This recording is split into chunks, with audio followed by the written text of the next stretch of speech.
Hello and welcome to another episode of Startup Success Students with myself, Brown Kareem.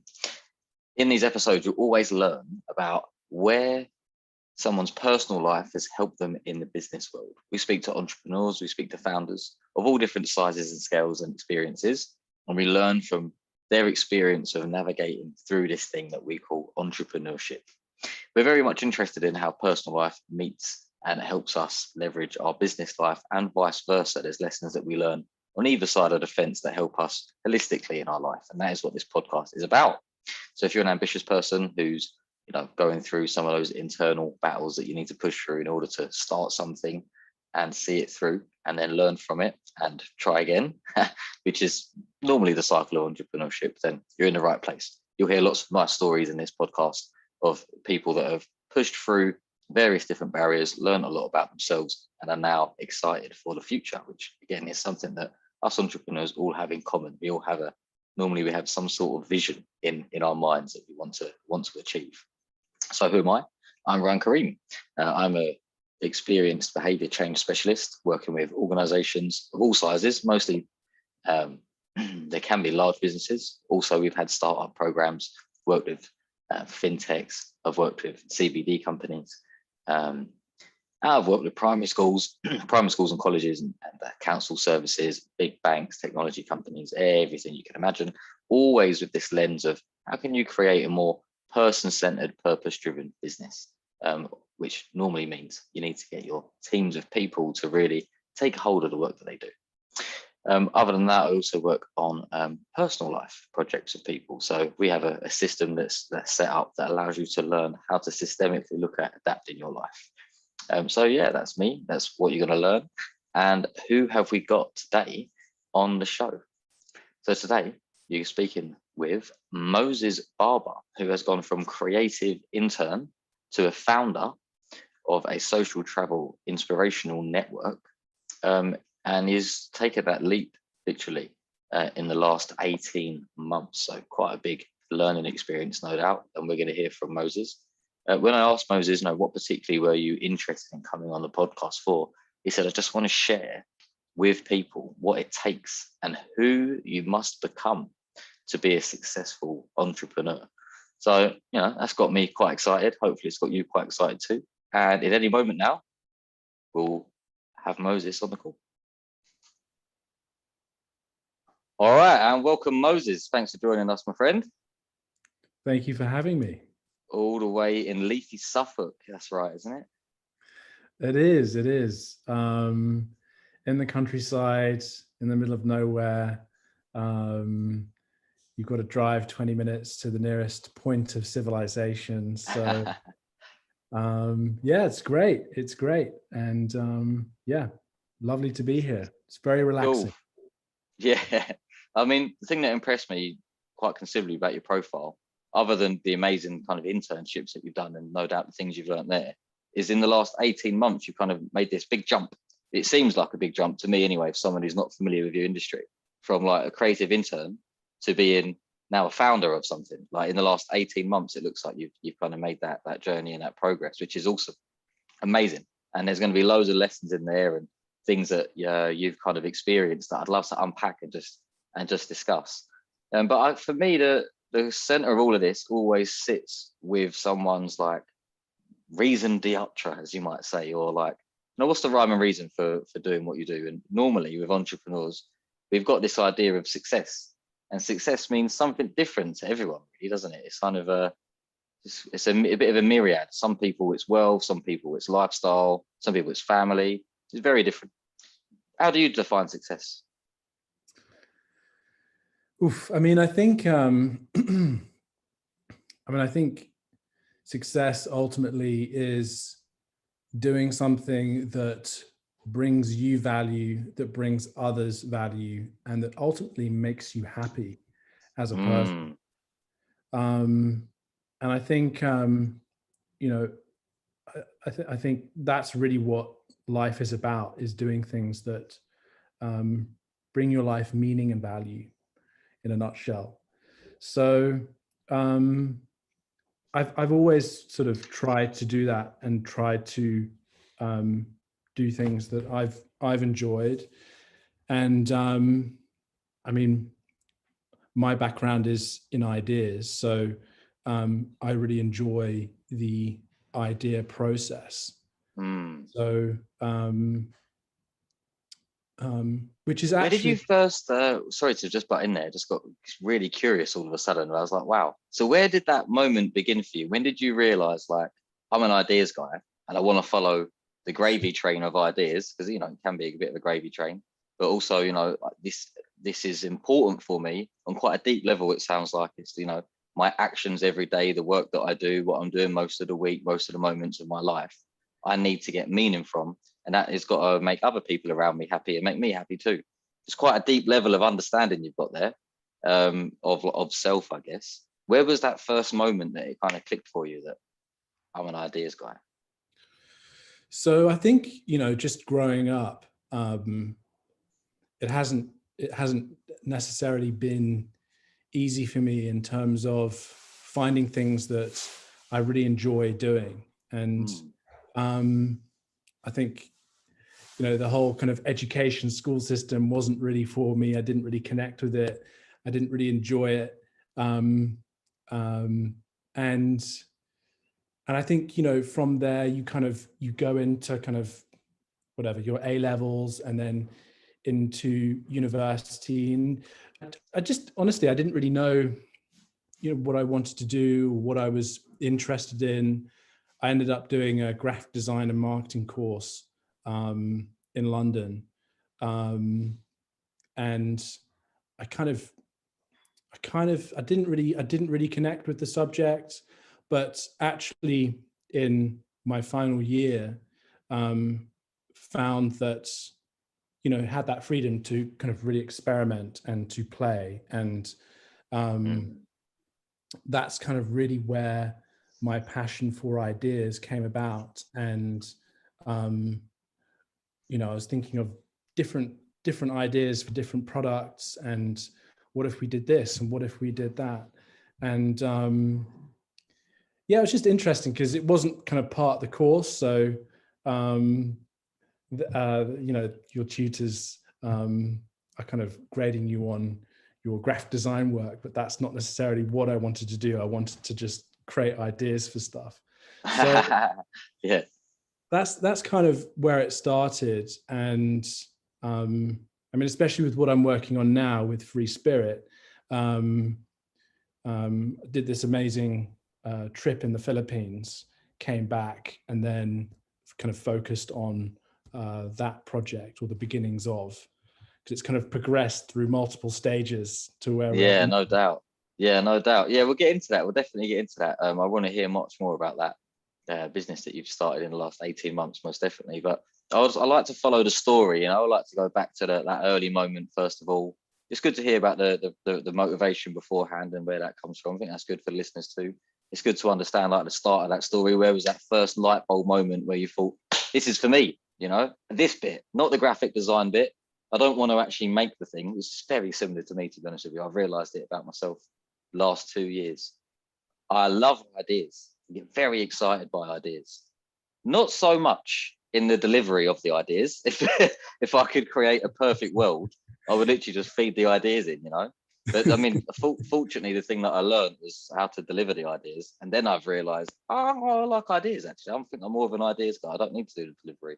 And it sounds like you get excited by the same sort of thing, really. So, what happened next? You did that you had that experience at university in your final year, where you were also doing an internship, and you realised that I need to get more into these, you know, being the ideas guy and in an environment that's no doubt collaborative, fun, open, you know, all those good things that come with inclusive workplaces. What was your next step? What did you do next? Where did you go? How did you nurture that? I know that that's what I want to do. How did you nurture that next? What happened? I mean, I think so I ended up doing you know, work experience at graphic design companies, because that's Right. what my course was about. So I felt like I had to kind of do, you know, get into that and to do that. But fortunately, I was given the opportunity to have some experience, do some experience at an advertising agency called Geometry. And from there, that really sort of made me realize that, wow, I love this sort of process of, because I mean, advertising agencies is all about creating ideas for different products and brands and how you go about marketing this and that. And that's where I really realized, wow, this is just what I want to be doing. I don't really want to do this graphic design stuff. This is just my complete passion. And I just love the process of it, because ultimately ideas are everything. And to create great ideas, it's actually a very philosophical process to go through. So tell us about it. How would you describe that philosophical process of, nurturing an idea, or the idea coming to you and shaping it up? It's you're looking at the perspectives, points of view, and angles of how people perceive the world, and the way in which people are going to connect with something informs a fantastic idea. But ultimately, it all stems around simplicity. If you want to create the greatest ideas in the world, I mean, you just look at Apple. Those products are just so simple in the way that they look and feel. I think it's all shaped and formed around simplicity. And if you can create a concept or idea that in nature is very simple, which then in turn becomes universal in how people would use it or interact with it or engage with it. Yeah. So, it's a bit of a crazy process, isn't it, when you get into design and you get into ideas, because they say you have to take the outside in. You have to think expansively, and then you have to think like kind of inwardly. It's like you have to soak up lots of information, like you're saying, all these different perspectives, all different walks of life, potentially different like personas, different characters. Then you try and crunch that information down into like a marketing message or a headline, or even just like a sales page, or even a homepage of a website, right? Or a social media bio. And you're like, okay, so there's all these people, they've got all these different needs, and your head, at times it can explode your mind. So I think a key part of coming up with ideas can also be working with teams of people that, as together, they have a good balance of kind of the different ways in which they think, to allow the problem to have a well-rounded kind of conversation. And that's normally where I play a part, as in facilitating the kind of process of making these ideas happen, on whichever level they might be. But yeah. So I was looking at your LinkedIn and I saw your progress there, and when you said it's the geometry internship that really started to give you that confidence now to say, like, yeah, this is what I'm going to go for. No doubt then you've thought, right, I'm going to start this new company, and we'll get into that in a minute. But what was that journey like beforehand? You've gone from uni, you had a series of internships after that, and then you finally found the one that helped you kind of unlock the box, if you like, and help you Pandora's gone out the box and is now creating ideas for everyone, for Shell, for Peroni, for HSBC, for all these companies. But what was that journey like before you got to that Mona Lisa moment? What was that experience like of still trying to seek and find and understand and still exploring? What was that? How was that for you? I mean, I think, it was, that sort of process of trying to find ultimately what you want to do is challenging, and you have to experiment, you have to try different things, you have to try and put yourself out there, engage with different points of view and forms of doing things. And I think if you look at kind of the current educational system, it's very conventional, And I think there's so much more out there than I think what is often shown to us. Definitely. And I think you've got to try and explore and find what it is. It's easier said than done. It's a very hard process. It's not easy. And I think, you know, for me, I'm very grateful that I've found my passion in what I want to do, which revolves around creating ideas that then serve others. But you know, I think at the same time, a lot of people have passions in you know, many different subjects and areas, and I think that should also be encouraged. Yes. I mean, I'm the person who just has a passion in one thing, but you know, I think a lot of people have passions in different areas, and I think that's really important as well. Yeah, the last guest that we had on, David Blagden, his passion is in workflows, and you should see when he starts talking about workflows, he gets excited. You know, you can tell he's getting really excited, and you know, that is the person you want to help fix any inefficiency you've got in your business, right? And that's exactly what he did. So it's another good case of alignment. You know, someone being aligned, that their business being aligned with them as a person. And that's kind of the reason, again, why I thought this podcast would be quite an interesting kind of line of debate and discussion, because it seems to be that still thread with all entrepreneurs, you know, that the ones that start to enjoy it and feel successful and start to learn and get lit up by what they're doing, they have found this way of marrying the two worlds up, haven't they? And yeah, through that exploration of different internships, yeah, no doubt, it's a great experience to finally get to that place where you know what you want, and to have a passion for serving others is, that's always a gift. It can also be quite frustrating at times if you don't have the ability at that exact moment, or the capability at that exact moment, to reach the people that you want to reach in the way that you want to. But you know, that's just part of the tension that lies within the creative process, because there is sometimes, you know, a little bit of tension there too. So thank you for that. It's really cool. What would you say? You said it wasn't, you know, it was not easy. You'd say it was, you know, quite a hard process of going through that exploration. Top tips for people that are listening right now that are going through that time, what would you say?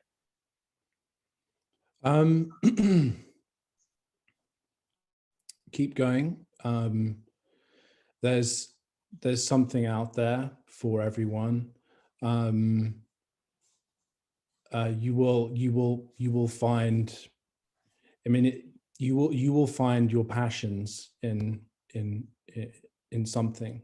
For me, it took quite a long time, because I've never really connected with the sort of the systems, so to speak, the kind of school and the education system.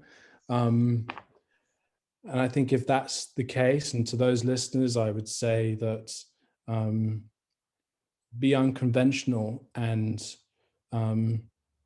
don't follow the road of what is being shown to you. Try and, you know, be a vlogger, be an influencer. These are not things that are encouraged through Anywhere education. near enough. No, exactly. Yeah, you're right. You raise a good point there. So absolutely keep going, be unconventional, 100%. Like, you know, I back that all day long till the cows come home, as they say in Essex. But yeah, you're right. There is this gap in there, man. There's this gap of what is happening in society in order for you to be a productive member of society, and how you're educated. And that gap is basically the information age that has kicked off at a much faster speed than what education has been able to keep up with.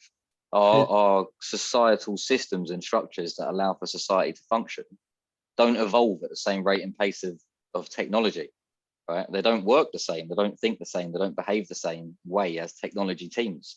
Can you think of how a society would look and feel different if teams of people were working at a government level in the same way as they do in, you know, in Apple, for example, or Google, or in these tech or even marketing circles that are highly collaborative? Everyone's equal, they're problem solving together, they think about who it's really for and design the best thing for that person. They try and learn quickly. It would you know, completely, it would allow them to change and adapt fast. It would completely change the face of our society. for the better, definitely.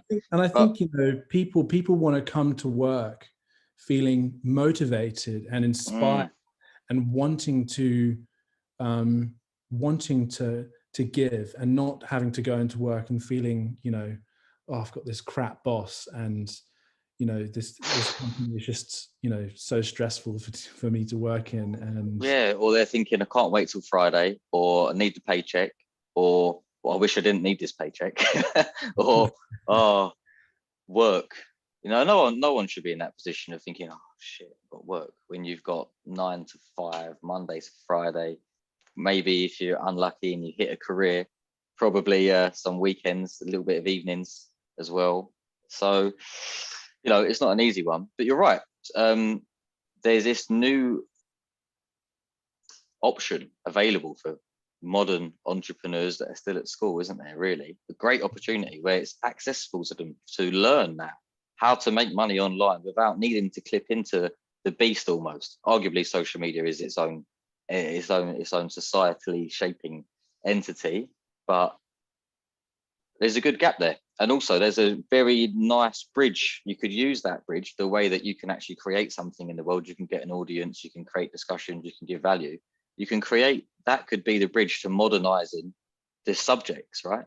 So even if you weren't to change the education system, you could clip in this bridge, and all of a sudden now there's a new there's a new avenue for young people to go down. The ones that are ambitious, that want to, get in front of cameras and do their bits online.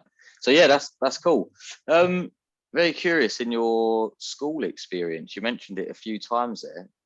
What was going on there for you? What was happening at school? Oh, well, it was, I mean, it wasn't an easy experience. It was a difficult experience. I mean, I've always felt like the black sheep in many respects. So I've never really fitted into what everybody else was doing, and just didn't really. The best people don't fit in my opinion. Well, I just didn't really connect with what was happening, and I just didn't see the point of it. And lots of my friends were the same, and even from a young age, we kind of realized that, okay, so when I finish this school thing, I'm going to end up working for someone. Okay, and they're really low wages. All right, so then you want me to go and do A levels? Oh, okay, but I don't. I did do A levels and I did go to university, but lots of my friends, as smart as me, if not smarter than me, they just didn't progress academically at school, really, just because they didn't have the self-belief that school was for them. And that's because of the way they were spoken to. They've got all kinds of other issues going on. But I feel like they were all original thinkers, that weren't nurtured in the right way. And actually, good book for you if you haven't read it. Have you seen this before? Originals, Adam Grant. Yes, by Adam Grant. Highly, highly, highly, highly, highly recommend you read this book. It will make you feel good about yourself more than anything, because you are one of these, in my opinion. I'll check it out. It's about, I'm supposing it's about original thinkers. So yeah. Oh, and it's about how non-conformists change the world, right?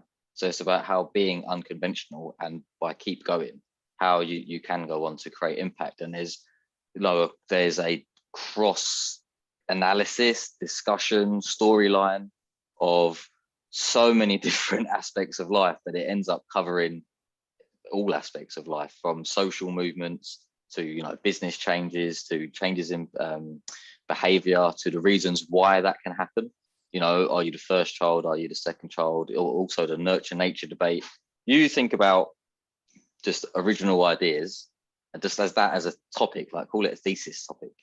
There's a phenomenal amount of research, and then a very well written book by Adam Grant. I should be getting commissioned for this, shouldn't I?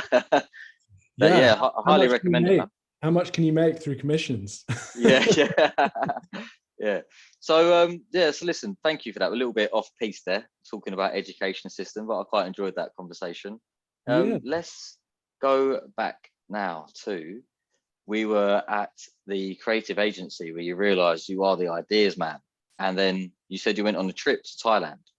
And then from looking at the nature of the business you've set up, and I'm deliberately not giving away any of the information because I want you to have all of the acclaim and thunder of it all. It seems like you've started a travel social network for inspirational messages, right? Tell us about where this idea first came to you and how you've started to nurture it over the last 18 months. Yeah, so it was an idea I created in my final year of university, and just before my final year, I did this trip to the Philippines with a very close friend of mine, and we were away for a couple of months, and just had an amazing time and traveled around the place, proper sort of backpacker vibes. Did all this amazing stuff, went to the smallest volcano in the world, which is actually the one that erupted a few years ago in the Philippines. Oh, wow. So yeah, that's a bit scary. It's good we weren't there. And yeah, just had an amazing experience. But ultimately, I think when you, I mean, still even today, when you backpack around the place, you're carrying this Lonely Planet guide. And I just thought it was, medieval that you're still carrying this guide, and you're using it to find places you want to go to, or places to stay, or places to live. So I just felt really passionate about, well, there must be a way in which we can modernize this, and make travel more accessible to more young people. And I just felt that, travel is so important for people my age, because it helps build better understanding of the world and break down, those sort of divisions that we have. So yeah, I mean, there's a country in particular that I think could, do with this app that we're creating a lot of help from. But yeah, so that's really where the idea started from. And then in that kind of year, developed it in a very basic form. And then over those sort of few years, especially whilst I was working at the advertising agency, and thereafter developed it into what it is now. And yeah, and literally during lockdown, we've been working with an incubator program that has helped develop this app, and we're looking to launch in a couple of months' time. So, oh, nice! That is exciting. I mean, I've seen the homepage of Free Spirit, freespiritsocial.io, isn't it? That's the thing there. It is. I've seen the homepage. I see you've got some free discounts for the first 1,000 people that sign up. It's a really well-made website. It's really hard to like the logo as well. I can see how you've thought about, being free as a bird, but also the kind of love and connection aspect of traveling, because that is at the heart and center of it all. It's an amazing show reel you've got there, actually, of just different clips and travel adventures. I'm quite enjoyed watching it. And yeah, I can see it's a very, like you're saying, you got to take the complex and make it simple. So it's very good job of doing that. So do you have a date for the expected launch? So it's we're going to be launching around the end of October. It's all dependent on how what happens in terms of development, and because what we're creating is there is a sort of an experimental nature to it. Yeah. So that needs to be accounted for.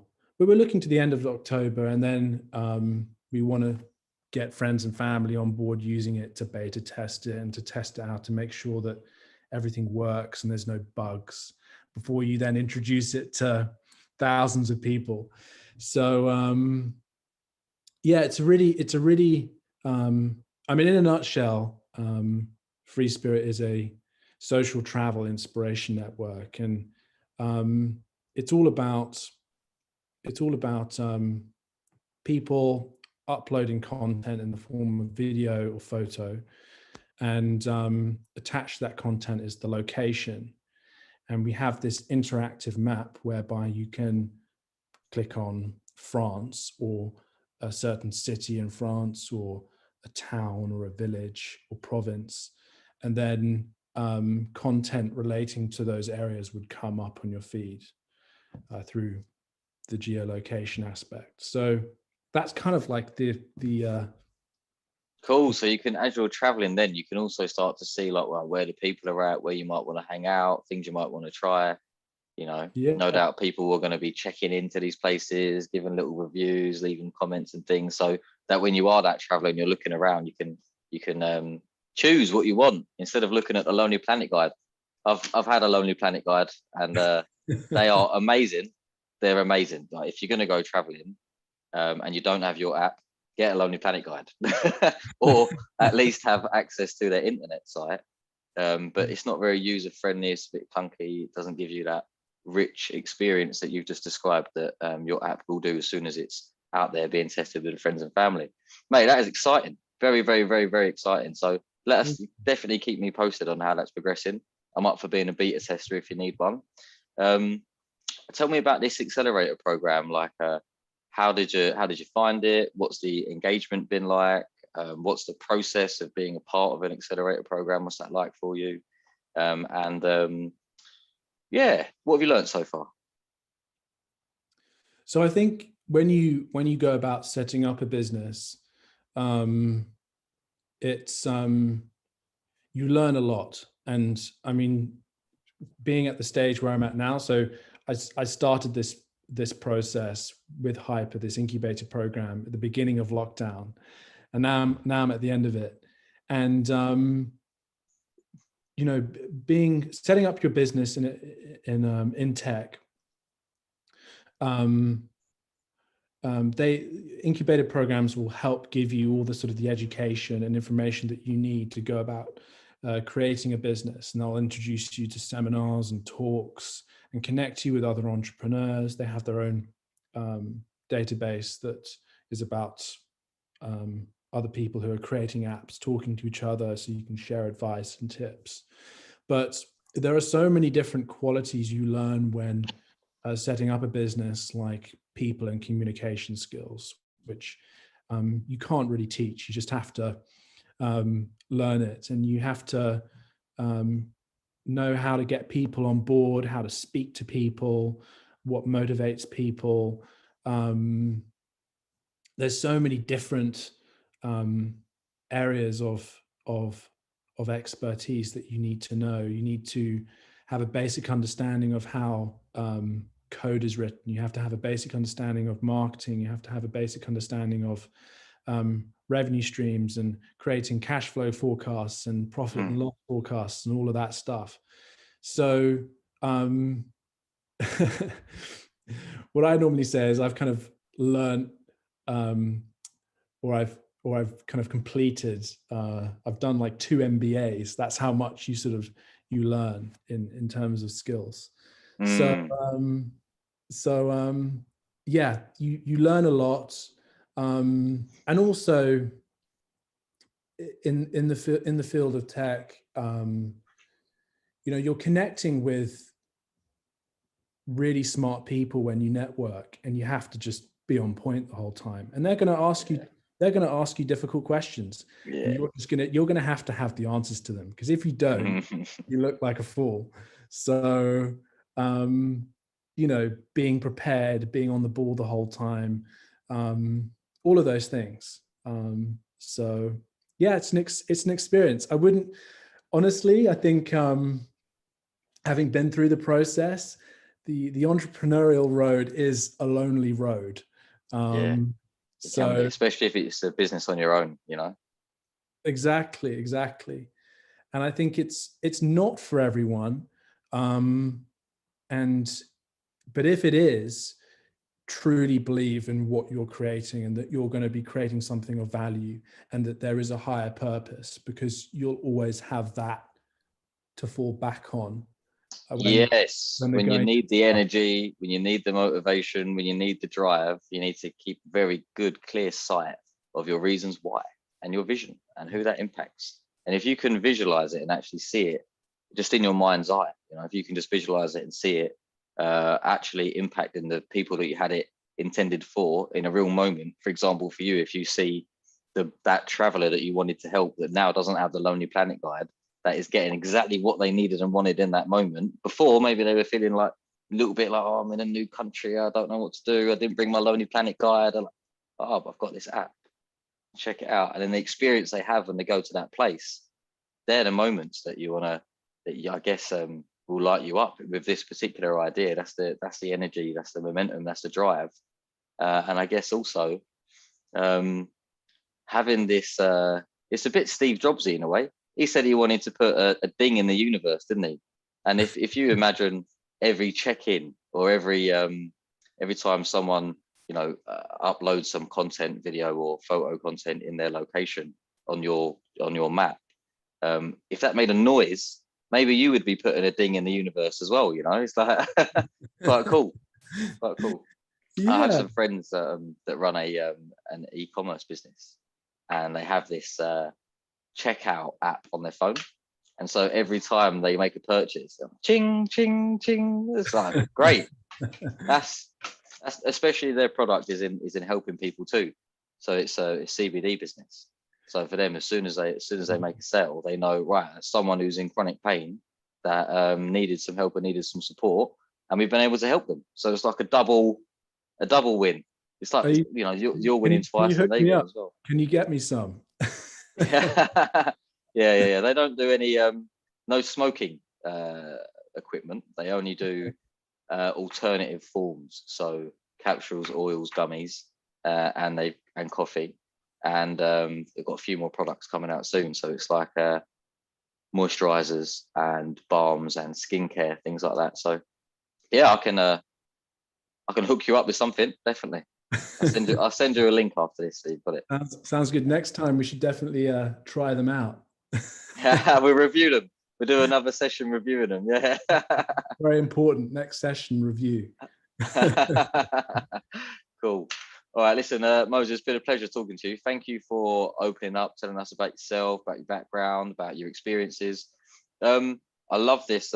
Keep going and be unconventional. I've even written it down as we've been going through. I love that as a point and as a note. Is there anything else that you would pass on to people like you and I in our situations, developing our businesses, moving forward with our ideas? Always challenging that little voice that says like, maybe that idea is not the best idea, and no, that is a really good idea. Last final tip for anyone.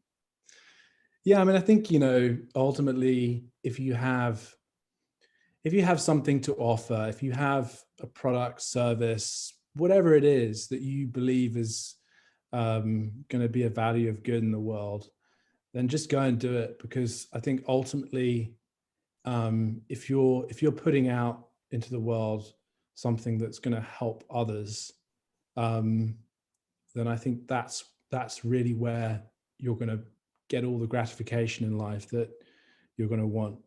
And it doesn't matter what it is. It can be big, it can be small. I think the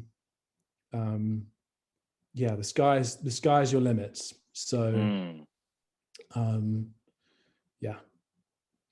Cool. Thank you, mate. No, that was great. I love that last point, man. Just do it. 100%. Just do it. The sky's the limit. And to a certain extent, the sky is where you see it, right?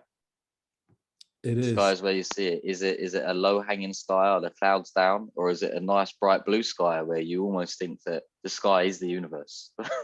How big is there an end? Does the sky ever end? That's the question. Always bright blue, positive. Positivity is the way forward. So yeah, man. All right, well, listen, you enjoy the Cotswolds. It looks nice and green there. It's got me missing England a little bit now, thinking about the good old English countryside. I'll make sure there's a link to Free Spirit social app and the registration site in the description of this YouTube channel if anyone wants to go and check it out. And if you want to learn any more about me and what I get up to, that's in there too. All right, Moses, we'll keep in touch, mate. We'll speak soon, and I'll send you a CBD link, yeah? Yes, CBD link is very important. All right. Thank you very much. Thank you. Thank you, mate. Speak to you soon. All right. So you heard from Moses there. That's it. I really loved that interview. That was brilliant. What a chap he is, right? Keep going. Just do it. Definitely. The sky's the limit. Where you see the sky, that is your limit. So just be careful there. It's a good one. Very, very, very good one. All right. So for those of you that are listening, time to wrap this up. So you're probably thinking, who's this guy, Ryan? And what else has he got going on? Why is he doing this podcast, right? I love talking to people on this subject.